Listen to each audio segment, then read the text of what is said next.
이제 함께 마태복음 11장 29절, 마태복음 11장 29절 함께 봉독합니다. 시작합니다. 나는 마음이 온유하고 겸손하니 나의 멍에를 메고 내게 배우라. 그리하면 너의 마음이 쉼을 얻으리니. 아멘. 아멘. 오늘 말씀은 이 감사절에 다시 보는 온유라는 제목으로 함께 말씀을 나누고자 합니다. 이렇게 6개월, 7개월, 6개월, 7개월 만에 기다렸으니까요. 제가 5월달부터 못 썼으니까요. 4월 21일부터 못 썼어요. 그러다 보니까 어디 멀리 여행을 다녀온 듯한 그런 느낌이 듭니다. 한편은 좀 어리둥절하기도 하고 마음이 좀 긴장됐다고 할까요?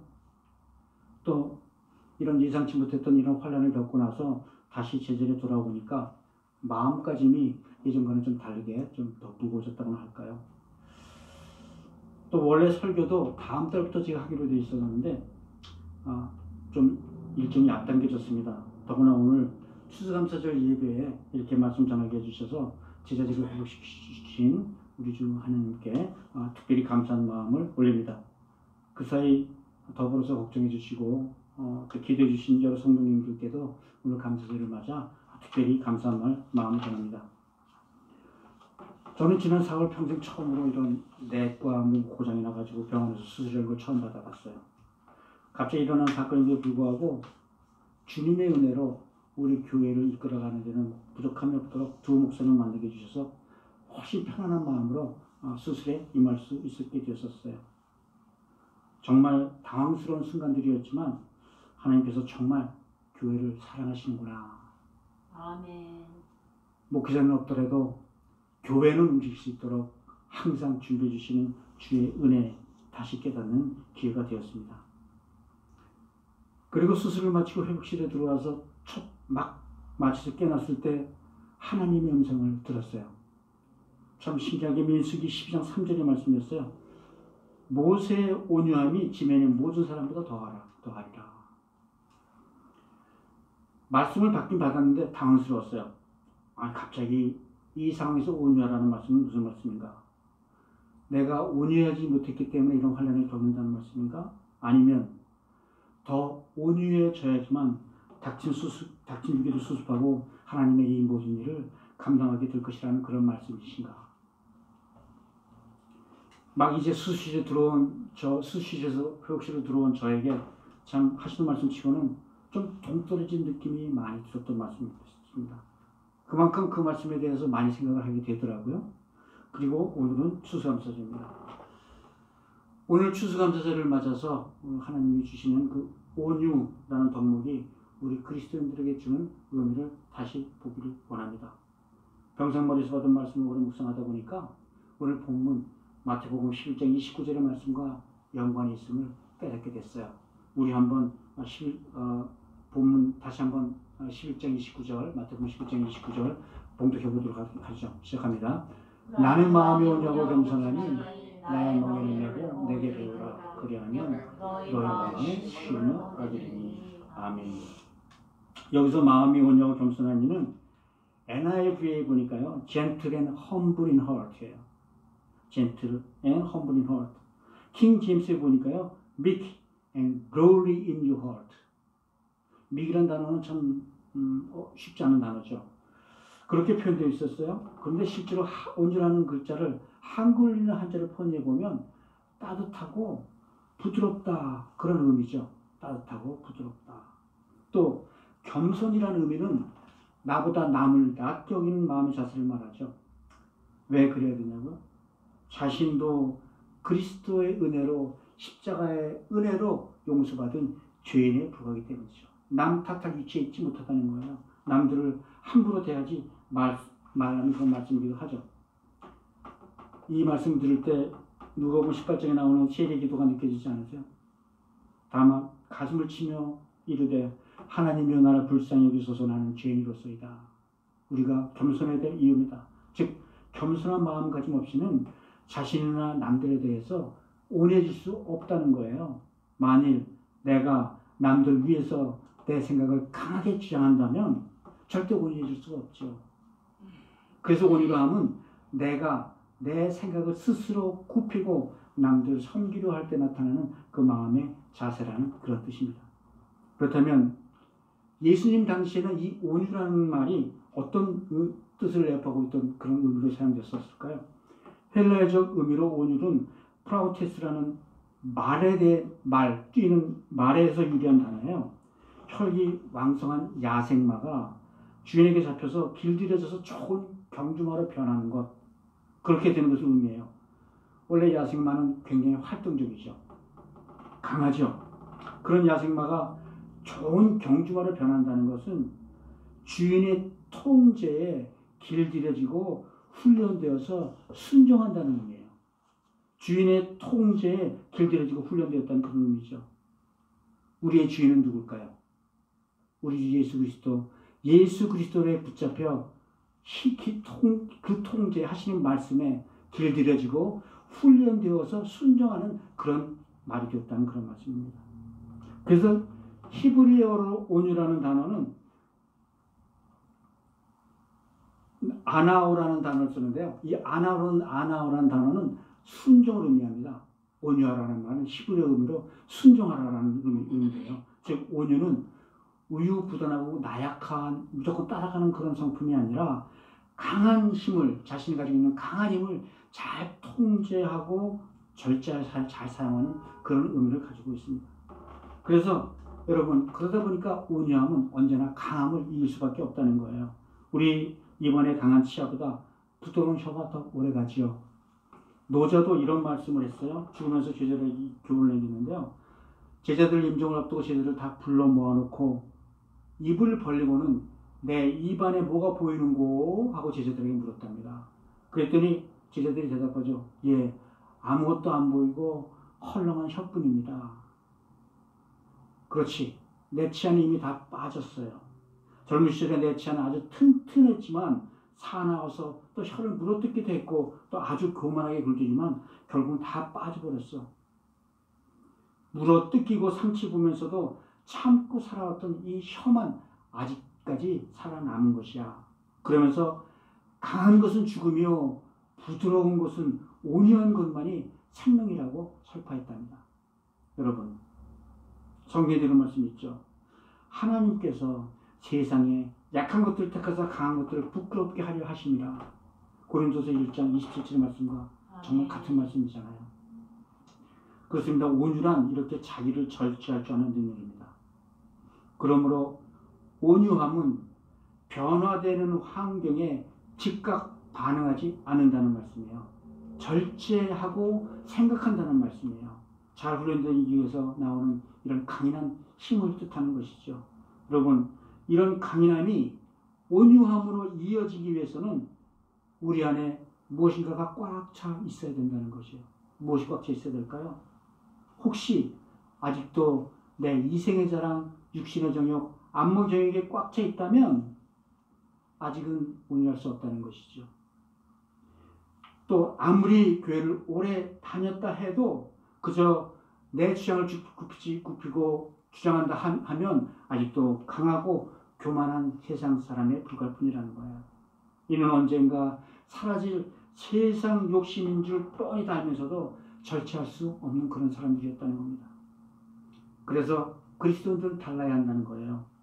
오늘 본문에서 예수님께서는 우리에게 자신을 배우라고 말씀하지 않습니까? 신앙적으로 표현하면 그리스도의 말씀, 영생의 말씀으로 가득 차 있어야 한다는 거예요. 우리 안에, 우리 인생에 우리가 하나님의 아들과 딸이라는 자부심으로 가득 차 있어야 된다는 겁니다. 이것이 우리를 강하게 하는 내면적인 힘이고 이럴 때 우리는 세상을 향해 온유함을 베풀 수 있다는 거예요. 이럴 때라야 연약한 사람들을 보면 긍휼한 마음에 생기지 않겠어요? 사도 바울도 자신이 사랑하는 양아들 디모데에게 디모데후서 2장 20절에서 이렇게 권면합니다. 주의 종은 마땅히 다투지 아니하고 모든 사람에 대해서 온유하며 가르치기를 잘하며 참으며 거역하는 자를 온유함으로 훈계할지라. 온유가 교회의 근본이라는 거예요. 또 자신의 사랑하는 디도에게도 디도서 3장 2절에서 온유함으로 범죄 온유할 것을 이렇게 강조합니다. 너는 아무도 비방하지 말고 다투지 말고 관용하며 범사에 온유함으로 모든 사람들에게 나타낸 것을 기억해라. 그래서 이 온유함이라는 것은 하나님의 마음으로 모든 것을 포용하는 하나님만이 주실 수 있는 성품이라는 거예요. 세상 사람으로는 이룰 수 없는 성품이기에 오직 성령의 능력으로만 의지할 수 있다는 거예요. 아멘. 예, 온유하다는 의미는 결코 나약하거나 부족하다는 그런 무기력하다는 그런 의미가 아닙니다. 세상적인 것을 뛰어넘어서 하나님 것을 우리 마음속에 받아들이는 것이 그것이 바로 온유함이라는 거예요. 하나님에 대해서 이리저리 말할 때, 부정적인 얘기를 할 때, 성경에 나온 말씀을 자꾸 의심할 때 우리는 온유함을 잃을 수밖에 없다는 겁니다. 세상을 향하여 너그러움을 갖고 용서하고 다른 사람을 품을 자는 그런 넉넉한 하나님의 사람이 되는 것, 이것이 바로 주님께서 보여주신 사랑이요 온유함인 줄 믿으시기 바랍니다. 아멘. 그래서 성경은 갈라디아서 5장 22절 23절에서 성령의 열매에 관해서 이렇게 얘기하죠. 오직 성령의 열매는 사랑과 희락과 화평과 오래 참음과 자비와 양성과 충성과 온유와 절제니 이 같은 것을 금지할 법이 없느니라. 사랑은 절제며 온유며 충성이라는 거예요. 그렇다면 성령의 능력으로 잘 훈련되어지고 절제된 온유함을 얻었다면 우리 삶에는 어떤 변화가 일어날까요? 사실은 천성은 야생마처럼 거칠고 난폭한데도 그런 기질을 모두 절제하고 온유하고 산다는 건 우리들에게 결코 쉬운 일은 아니죠. 사람들에게 결코 쉽지 않은 일입니다. 그래서 세상에서도 착하고 온유한 자는 내적으로나 외적으로나 고생을 더 많이 하는 것처럼 보여요. 그것이 어느 정도 사실이기도 하지 않습니까? 걸핏하면 욱하는 성질도 튀어나오죠. 흥분도 잘하고 보기보다는 참 다혈질이잖아요. 보통 제 혈압이 보통 130에서 80 내외인데요. 병원에 가서도 좀 불편한 일이 생기면요, 혈압이 순식간에 150에서 180까지 쭉 올라갑니다. 그러면 간호사들이 제게 이렇게 얘기해요. 다시 심호흡을 하시고 가장 행복했던 순간을 기억하시라. 그게 쉽지 않잖아요. 갑자기 행복한 순간을 기억한다는 게. 그런데 그래도 의사가 말씀해 보라는 걸 상상을 해보죠. 그러면서 심호흡을 하고 예수님 만났던 그 순간을 기억하는 거예요. 그러면 혈압이 어느 순간에 바로 제자리로 돌아옵니다. 신기합니다. 180 갔던 혈압이 120으로 떨어져요. 우리의 거친 내면의 마음을 따뜻하고 부드러운 주님이 마음으로 하나님께서 바꿔주신다는 그런 말씀이에요. 아멘. 예, 예수님은 정말로 부드럽고 따뜻한 분이십니다. 아멘. 그렇다고 예수님께서는 태어나실 때부터 이런 욱하는 성질이 없었을까요?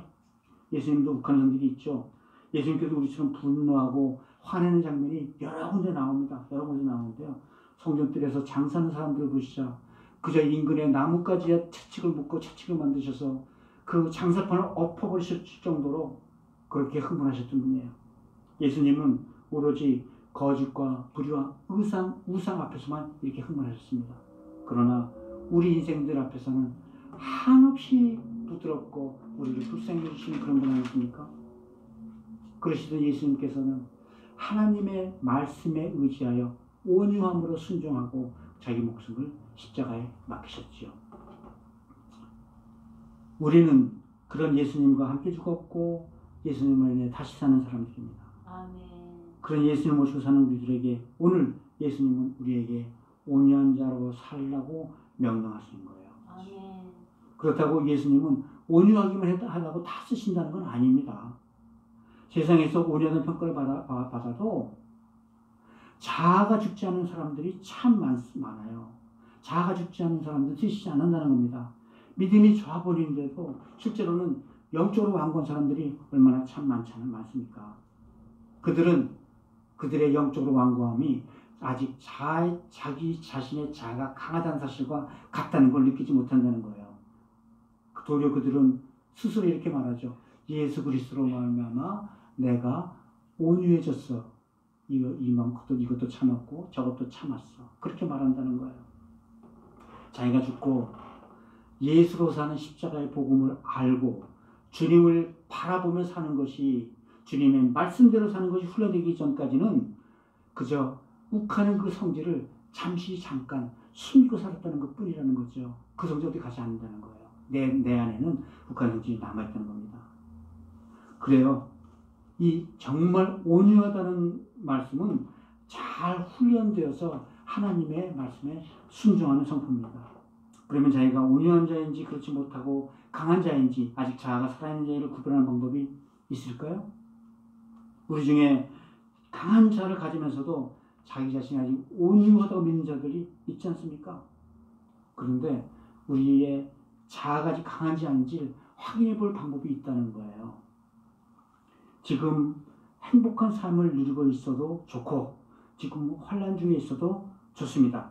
살면서 기도하라, 말씀 보라, 용서하라, 전도하라, 감사하라는 말씀이 생각난 적이 있으십니까?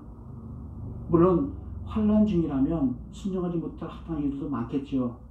그래도 이런 내면에서 들리는 말씀에 순종하지 못했다면 결국은 아직 자기 자신의 자아가 강하다는 증거라는 것입니다. 자신이 아직 십자가 달려 죽지 않았기에 주님 앞에 순종하지 못하는 사람인 것이에요. 그래서 온양을 통한 하나님의 복된 역사가 꼭 이 온양을 통해 이루어지는 줄 믿습니다. 여러분 결단코 말씀드리지요. 예수 그리스도로 말미암아 자신은 죽고 오직 예수 그리스도 사는 사람들에게는 감당치 못할 환난이 없다는 겁니다. 아멘. 이미 예수 그리스도 함께 죽었으니 이 세상에서는 어떤 두려움이 더 이상 남아있겠어요. 그렇다고 세상살이에 환난이 없어진 건, 어려움이 없어진 건 아니지만 이 연단들이 더 이상 성도로서의 가야 될 길을 가로막는 방해물은 되지 못한다는 겁니다. 이렇게 여러분 성령께서 임하시면 우리 마음이 바뀝니다. 굳은 마음도 부드러운 마음으로 바뀐다는 거예요. 에스겔서 36장 26절 우리 너무나 잘 아시는 말씀이죠. 또 새 영을 너희 속에 주고 새 마음을 너에게 주되 너희 육신에서 굳은 마음을 제거하고 부드러운 마음을 줄 것이며. 아멘. 그런데요, 한 번 온유해졌다고 해서 영원히 온유하게 살 수 있는 건 아니잖아요. 영원히 온유하게 살 수가 없잖아요. 민수기 10장 3절을 보면 하나님께서는 모세의 이 온유함에 대한 최후 평가를 내리셨지만 민수기 20장에 딱 보면 모세가 부리는 단 한 번의 혈기로 인하여 가나안 땅에 들어가진 축복을 누리지 못하게 하셨어요. 가데스 강에서 물이 없어 정말 강팍해진 이스라엘 백성을 상대하다 보니 자기도 모르게 모세는 혈기가 올라왔던 것이죠. 그는 하나님께서 무리가 반석에서 말로 물을 내라고 명령하셨음에도 불구하고 그는 끓어오르는 혈기를 참지 못했어요. 자기 지팡이로 있는 힘을 다해 반석을 2번 내려친 것이 원인이었어요. 백성들의 강팍함에 대해서 분노한 것이죠. 우리는 이렇게 하나님의 명령에 순종하지 못할 때 어느새 온유함을 잃어버리게 된다는 것이에요. 그러므로 항상 주님을 바라보고 살아가는 자세를 놓치지 말아야 됩니다. 아멘. 우리가 예수님을 모시고 살면서 예수님처럼 기도하게 돼요. 주님은 마지막에 이렇게 기도하셨죠. 하나님, 그러나 내 뜻대로 마옵시고 아버지 뜻대로 하옵소서. 아멘.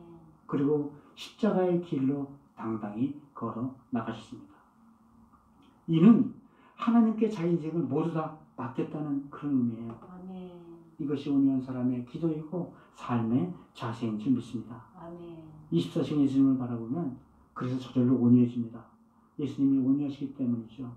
마찬가지로 우리도 우리의 인생의 대소사를, 어려운 일, 즐거운 일들을 모두 하나님께 맡기고 기도만 하면 됩니다. 주님께 맡기고 그 말씀 따라 순종하기만 하면 평안하고 골치 아플 일이 아무것도 없습니다. 그래요. 그래서 온유해지면 이 환난도 큰 의미가 없다는 거예요. 온유해지면 세상살이 연단이 아무리 심할지라도 마음의 쉼을 얻을 수 있다는 말씀이죠. 아멘. 그렇게 언제나 예수님처럼 온유하게 세상을 살아가는 방법은 없을까요? 있다고 말씀하시는 거죠. 언제나 합할선을 이루어주시는 하나님께 내 인생을 의뢰하는 겁니다.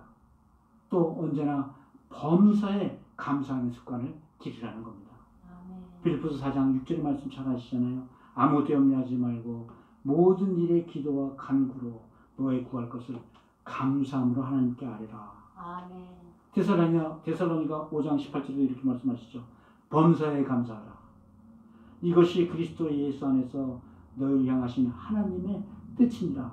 아멘. 그래요. 험난한 인생길이지만 거기서 감사할 구실을 찾아내는 것이 온유하게 살아가는 길이요 마음에 쉼을 얻는 유일한 지름길임을 믿으시기 바랍니다. 아멘. 이제 말씀을 맺죠. 여러분 24시간 주님만 바라보면 온유해집니다. 아멘. 마태복음 11장 29절입니다. 너는 마음이 온유하게 겸손히 나의 몸에 매고 내게 배우라. 그리하면 너의 마음이 쉼을 얻으리니. 아멘. 그런데 그것이 끝일까요? 마태복음 5장 5절입니다.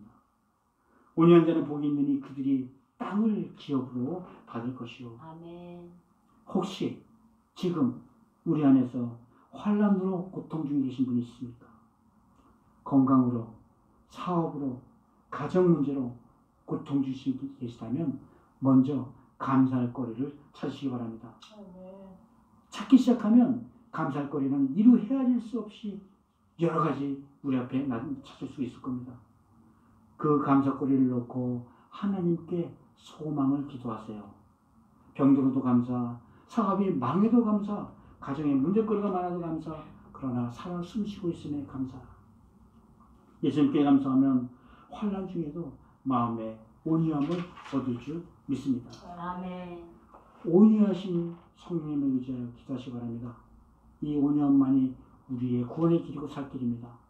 온유함만이 우리 마음에 쉼을 얻게 합니다. 아멘. 그러면 모든 일에 선을 이루신 하나님께서 험한 고통도 견딜 수 있는 온유한 마음을 주실 줄 믿습니다. 아멘. 온유한 자만이 가나안 땅을 차지하고 죽어서도 천국에 들어간다는 이 약속의 축복된 말씀을 믿으시기 바랍니다. 아멘. 성도 여러분, 온유함만이 우리의 마음에 쉼을 주시어 온유함이 우리를 구원으로 이끕니다. 범사에 감사함으로 예수님의 온유하심이 나의 온유함으로 내 평생을 살아가는 은혜가 되시기를 우리 주 예수 그리스도 이름으로 축복드립니다.